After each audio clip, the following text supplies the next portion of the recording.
Hello दोस्तों, आपका स्वागत है हमारे चैनल पर। आज हम स्टार्ट कर चुके हैं चौथा पार्ट बायोलॉजी का, जो हमारा चैप्टर 3 चल रहा था।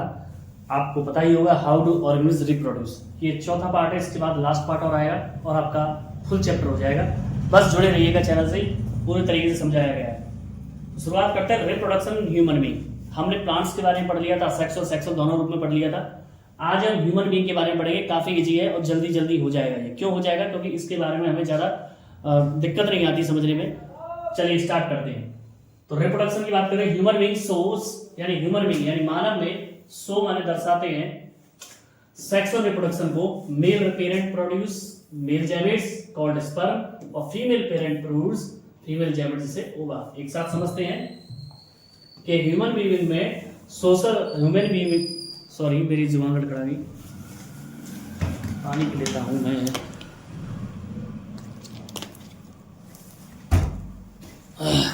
देखिए, ह्यूमन बीइंग्स में सेक्सुअल रिप्रोडक्शन को दर्शाने के लिए क्या होता है कि मेल पेरेंट जो होता है वो क्या करता है, मेल गैमेट्स प्रोड्यूस करता है। किसके फॉर्म में? जिसे हम स्पर्म कहते हैं। और फीमेल पेरेंट जो होता है वो क्या प्रोड्यूस करता है? गैमेट्स करता है, जिसको हम ओवा कहते हैं। कहते हैं गैमेट्स ये दोनों को, ठीक है। लेकिन मेल जो होता है स्पर्म और फीमेल का ओवा। पीछे भी पढ़ा है हमने, ये पीछे संरचना पूरी पढ़ी है हमने कि sperm have tail and are therefore motile. यानी स्पर्म जो होता है उसमें टेल यानी पूंछ के समान संरचना होती है। यानी अगर मैं बनाऊं तो ये स्पर्म का आगे का हेड है और पीछे उसकी पूंछ रहती है इस प्रकार से, ठीक है। They are produce in large number of testis. वो पैदा होते हैं कहां पर? स्पर्म पैदा होते हैं टेस्टिस में, जो हम आगे पढ़ेंगे। Ovum is bigger. ओवम बड़ा होता है, नॉन मोटाइल होता है यानी स्थिर रहता है। Only one ovary produce one ovum. और एक ओवेरी एक अंडा पैदा करती है 1 मंथ, एक महीने में। There is no food store, कोई भोजन स्टोर नहीं रहता इन द स्पर्म। स्पर्म में वेयर है जहां ओवा कंटेन स्टोर फूड, यानी ओवा में फूड स्टोर रहता है। फूड स्टोर का मतलब न्यूट्रिशंस वगैरह रहते हैं, फूड स्टोर रहता है। लेकिन स्पर्म में ऐसा नहीं होता है। Both the gametes are microscopic unicellular, यानी दोनों ही गैमेट्स माइक्रोस्कोपिक यानी बहुत छोटे एक कोश के होते हैं। Have half the number of chromosome, जिनमें आधे आधे क्रोमोसोम जुड़ करके कंपेयर्ड तुलनात्मक रूप से होते हैं बॉडी सेल संरचना में। अब human beings become reproductive active from the one side of puberty. तो यहां तक का एक साथ समझते हैं कि प्यूबर्टी वो एज होती है जिसमें युवा अवस्था को बोलते हैं प्यूबर्टी एजेस, जिसमें मेल और फीमेल आ जाते हैं। तो ह्यूमन बीइंग्स रिप्रोडक्टिव एक्टिव कब होते हैं? जब वो प्यूबर्टी एजेस में आ जाते हैं। तो प्यूबर्टी इज अ पीरियड, या प्यूबर्टी वो काल है ड्यूरिंग अडल्ट स्किन यानी युवा अवस्था का, व्हेन जब रेट ऑफ जनरल बॉडी, जो सामान्य दर है बॉडी की ग्रोथ करने लग जाती है, बिगिंस टू स्लो डाउन, शुरुआती रूप से धीमी होते हुए। एंड रिप्रोडक्टिव टिश्यू और जननांग या कह सकते हैं प्रजनन ऊतक बिगिन टू मैच्योर यानी परिपक्व होने लग जाते हैं, विकसित होने लग जाते हैं। ऑनसेट ऑफ प्यूबर्टी, और प्यूबर्टी की शुरुआत में इन ह्यूमन मानव में मेल में शुरू होती है बिटवीन 11 to 13 ईयर, यानी 11 से 13 साल के बीच में। वाइल जबकि ह्यूमन फीमेल यानी मानव में जो महिलाएं होती है, मादा होती है, उनकी एज 10 से 12 साल के बीच में प्यूबर्टी एजेस शुरू हो जाती है। प्यूबर्टी इज एसोसिएटेड यानी प्यूबर्टी संबंधित है विद मैनी फिजिकल मेंटल यानी बहुत ही शारीरिक, मेंटल मानसिक और इमोशनल यानी भावनात्मक एंड माने और साइकोलॉजिकल चेंजेस, साइकोलॉजिकल यानी मनोवैज्ञानिक बदलावों में इन बॉयज एंड गर्ल्स, लड़के और लड़कियों में। Which occur slowly over a period of time, जो होता है बहुत ही धीरे धीरे एक समय के अंतराल पर। दीज आर कॉल्ड, इन्हें कहा जाता है सेकेंडरी सेक्सुअल कैरेक्टर, द्वितीयक, ठीक है, द्वितीयक लैंगिक गुण कहा जाता है। फॉर इंस्टेंस, उदाहरण के लिए, thick dark hair start growing यानी घने काले बाल उगना शुरू हो जाते हैं। न्यू पार्ट्स, नए अंगों पर ऑफ बॉडी, शरीर के, जैसे कि आर्मपिट। नए अंग का मतलब अंग तो वही है उन जगहों पर।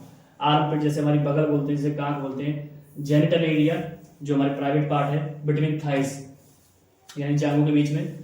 थिनर हेयर, पतले बाल अपीयर दिखने लग जाते हैं टांगों पर, बाहों पर और चेहरे पर। स्किन बिकम्स, और जो हमारी स्किन है वो ऑयली हो जाती है, पिंपल्स आने लग जाते हैं जो स्पष्ट रूप से दिखाई देते हैं चेहरे पर। और individual become more कंसिशियस of their bodies, become more independent and more aggressive. तो यहां तक का एक साथ आप बताऊंगा जिससे आपको आसानी समझ में आए। यानी जो उनके अंदर, अब ये तो हमने फिजिकली चेंज पढ़ा, मेंटली चेंज की बता रहा है कि उनके आंतरिक मन में बहुत सारे इंडिपेंडेंट यानी आत्मनिर्भरता के, कि मैं आज़ादी से घूमूं, मुझे कोई रोक टोक ना करे, मुझे कोई कुछ ना कहे, ऐसी चीज़ें, और अग्रेसिव नेचर हो जाता है, यानी थोड़ा सा जल्दी से गुस्सा हो जाना चाहिए ना, तेरा खून ज़्यादा गर्म है, बहुत गर्मी है तेरे खून में। इन केस ऑफ बॉयज, या लड़कों में, बियर्ड एंड मस्टेज या दाढ़ी मूछ स्टार्ट अपीयरिंग, दिखना शुरू हो जाते हैं।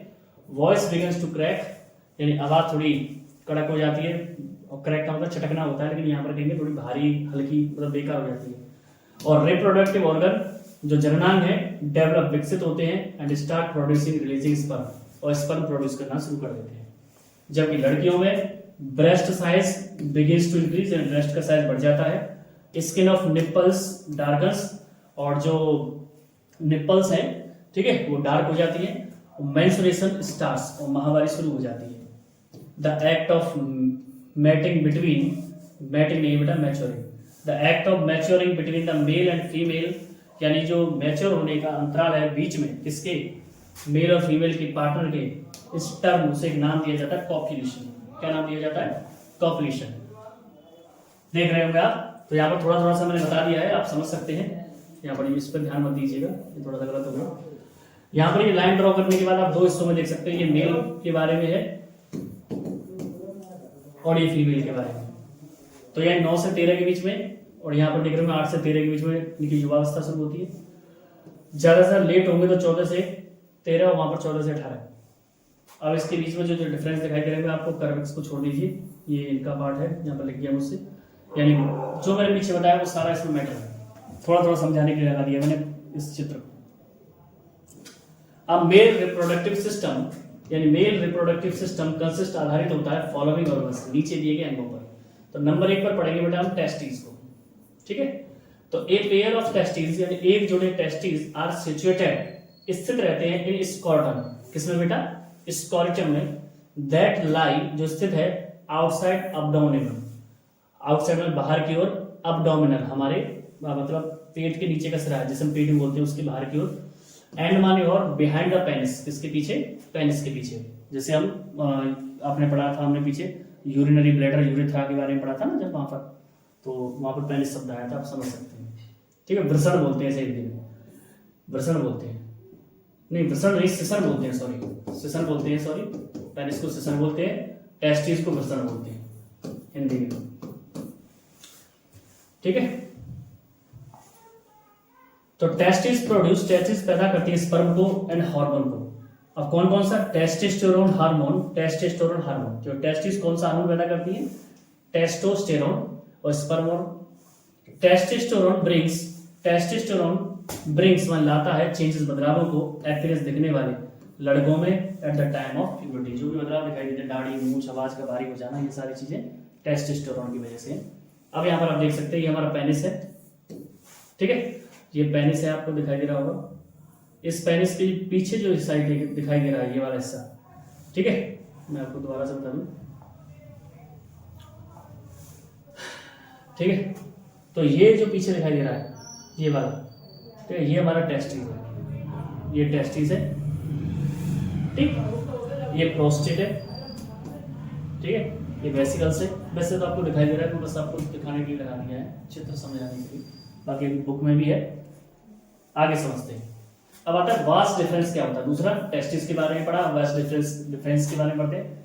Difference from each testis, her testis में एक डक्ट यानी एक ग्रंथि अराइजेस होती है, विच इज नोन, जिसे जाना जाता है वास्ट डिफरेंस के नाम से, विच यूनाइट्स विद ए ट्यूब, जो जुड़ी रहती है एक ट्यूब से, कमिंग फ्रॉम यूरिनरी ब्लैडर, जो कहां से आती है? यूरिनरी ब्लैडर से। आप देख रहे होंगे यूरिनरी ब्लैडर से, देखिए कहां है यूरिनरी ब्लैडर, आप ध्यान से देखिए, यानी यूरेथ्रा है, तो यूरेथ्रा को देखिए यहां से जुड़ी हुई है, तो यूरिनरी ब्लैडर से आने वाली एक ट्यूब है जिससे जुड़ी रहती है वास डेफर्स, और ब्रिंग स्पर्म, जो क्या लाती है? स्पर्म को, फ्रॉम टेस्टिस, कहां से? टेस्टिस से। यानी ये वास्ट डिफरेंस ये है, जो टेस्टिस से किसको लेकर आता है? स्पर्म को लेकर आता है, ठीक है। देख रहे होंगे ये टेस्टिस है, तो ये जो आपको दिखाई दे रहा होगा ना, इस टेस्टिस से ये पूरा ये कनेक्ट है यहां तक, और यहां से होते हुए ये, ठीक है, ये हमारा वास्ट डिफरेंस है, जो टेस्टिस से स्पर्म को लेकर आता है। अब तीसरा पॉइंट है यूरेथ्रा। वास्ट डेफर्स ट्यूब ओपन्स खुलती है इनटू ए कॉमन ट्यूब, एक सामान्य ट्यूब में, जैसे हम यूरेथ्रा कहते हैं, ये पीछे भी पढ़ा था हमने। It runs through muscular organ, यह चलता है एक मांसपेशी अंग के द्वारा जिसे हम पेनिस कहते हैं, उसमें से निकलता है। Penis is male copulatory organ, और पेनिस ही कॉपुलेटरी ऑर्गन है। कॉपुलेटरी ऑर्गन मतलब जो मेल और फीमेल का सेक्सुअल रिप्रोडक्शन का अंग है। अब आता है असेसरी ग्लैंड, चौथा। तो ग्लैंड्स लाइक प्रोस्टेट, यानी ग्लैंड्स एंड ग्रंथियां जैसे प्रोस्टेट और सेमिनल वेसिकल्स एंड वन और Cowper's gland add secretion, add मन जो शामिल हो जाते हैं, सिक्रेशन मन निष्कासित करने में, which make transport of sperm, जो स्पर्म को आगे बढ़ाते हैं इजियर, आसानी से।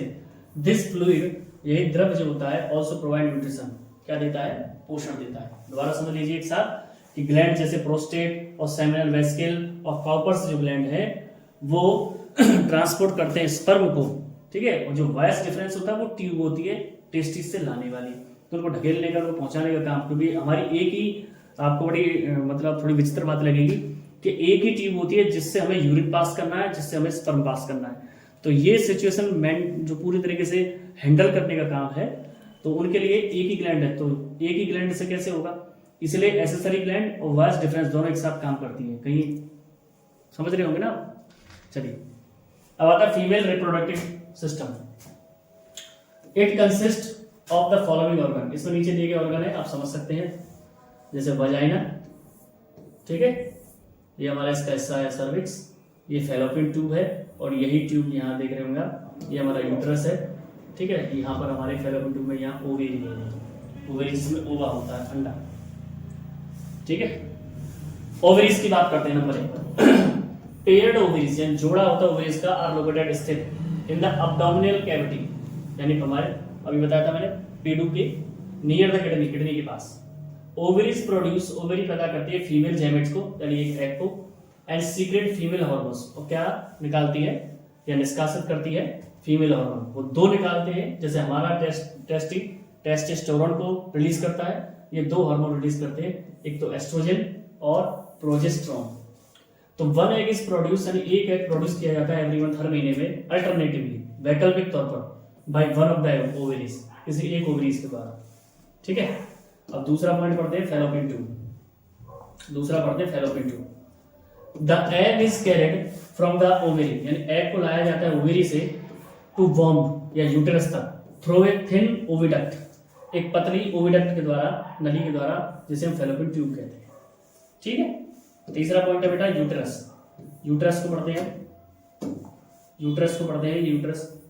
द टू ओविडक्ट्स, ये दो ओविडक्ट यूनाइट, यानी सम्मिलित रहते हैं, जुड़े रहते हैं, into a elastic bag like structure, elastic के बैग जैसे ढांचे में, जिसे यूटेरस के नाम से जाना जाता है। चौथा है बेटा वजाइना। तो uterus opens into the vagina, uterus का मुंह किधर खुलता है, वजाइना में। It is a female copulatory organ, और यही क्या है, फीमेल का सेक्सुअल ऑर्गन है। अब आता है सेक्सुअल साइकिल इन फीमेल, एक चक्र के बारे में पढ़ेंगे। तो आफ्टर प्यूबर्टी, प्यूबर्टी के बाद यानी युवावस्था के बाद, only one egg is produce, केवल एक एग जो प्रोड्यूस होता है अल्टरनेटिव वैकल्पिक तौर पर, वन ओवेरी, एक ओवेरी से, आफ्टर ए पीरियड, समय के बाद, 28 डेज, 28 दिनों के। एग इन फैलोपियन ट्यूब एनकाउंटर, जो एग है वो फैलोपियन ट्यूब में आता है ना। स्पर्म, जिसमें स्पर्म विच एंटर थ्रू, जिसमें स्पर्म को एंटर करना होता है, वजाइनल पैसेज, वजाइनल यानी वजीना के रास्ते से, ड्यूरिंग सेक्सुअल इंटरकोर्स, यानी संबंध के समय।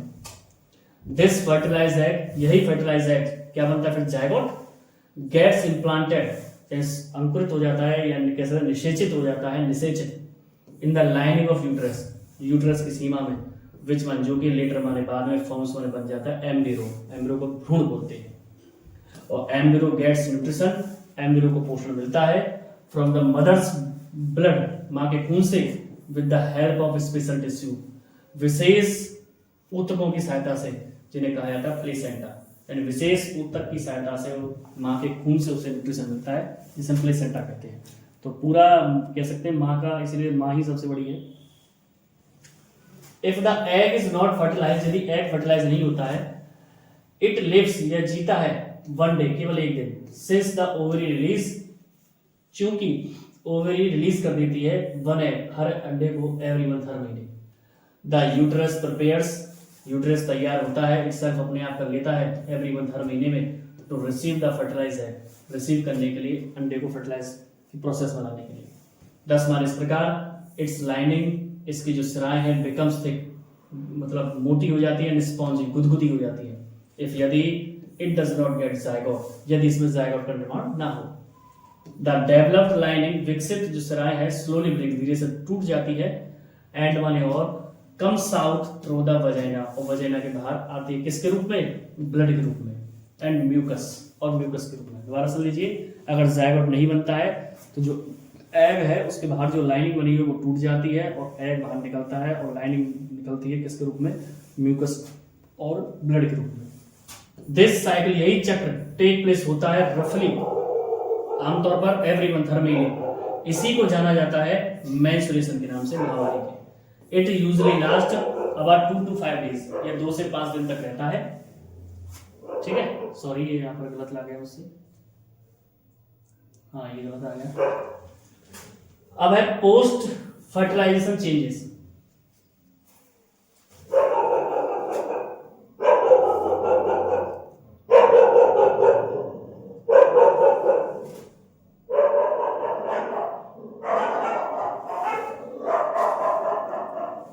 अब आता है रिप्रोडक्टिव हेल्थ। ठीक है, तो रिप्रोडक्टिव ऑर्गन्स को नीड माने जरूरत होती है लॉट ऑफ केयर, बहुत ही ज्यादा। मैं आपको वैसे बता देता हूँ, क्योंकि आवाज हो रहा है, आवाज शोर हो रहा है, मैं यहाँ समझा देता हूँ कि रिप्रोडक्टिव हेल्थ की बात करें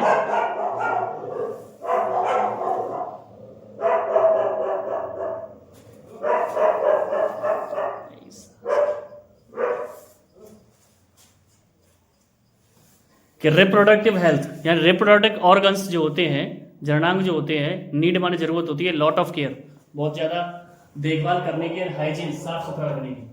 अदरवाइज वरना दे आर सस्पेक्टेबल, यानी वो बहुत ही मतलब दिक्कत में आ सकते हैं, मैनी इन्फेक्शन आने को, संक्रमण हो सकते हैं, बीमारी हो सकती है। द डिजीज यानी बीमारियां विच स्प्रेड, जो फैल सकती है सेक्सुअल रूट के द्वारा, आर नोन उन्हें जाना जाता है सेक्सुअली ट्रांसमिटेड डिजीज, यानी जो सेक्सुअल रूट के द्वारा या कह सकते हैं सेक्स के द्वारा जो बीमारियां फैल सकती हैं उन्हें सेक्सुअली ट्रांसमिटेड डिजीज कहा जाता है। ठीक है, और बैक्टीरियल इन्फेक्शन, जो जीवाणु विषाणु के जो संक्रमण है, जैसे syphilis, gonorrhoea, and viral infection such जैसे एंड माने और HIV एड्स, ये सारी बीमारियां हो सकती है। तो एक कॉन्डोम हेल्प्स, ये कॉन्डोम सहायता करता है प्रिवेंट, रोकने में, ट्रांसमिशन, आदान प्रदान होने में, मेनी ऑफ दीज इन्फेक्शन, इन सारे संक्रमणों को, सम एक्सटेंट, पूरी तरह से, यानी पूरी तरह से ये बचाव करता है। तो यहाँ पर ये हमने वीडियो फिनिश किया, और ये चौथा पार्ट था हमारे हाउ डू ऑर्गेनिज्म रिप्रोड्यूस का। इसमें मैंने हिंदी से ज़्यादा इंग्लिश का यूज़ किया क्योंकि हिंदी सब थोड़ा सूटेबल नहीं रहता, बस आपको समझना है। और अगले वीडियो में ये लास्ट पार्ट आएगा और वहाँ पर ये हमारा पूरा चैप्टर फिनिश हो जाएगा। उसके बाद जो वीडियो आने वाला है उसमें हेरिडिटी पढ़ना है, एवोल्यूशन पढ़ना नहीं है। तो मिलते हैं आपसे अगले वीडियो में। Stay healthy and stay fit, channel को लाइक कीजिए, सब्सक्राइब कीजिए, ज़्यादा से ज़्यादा प्रमोट कीजिए। Stay healthy and stay fit, जय श्री कृष्ण।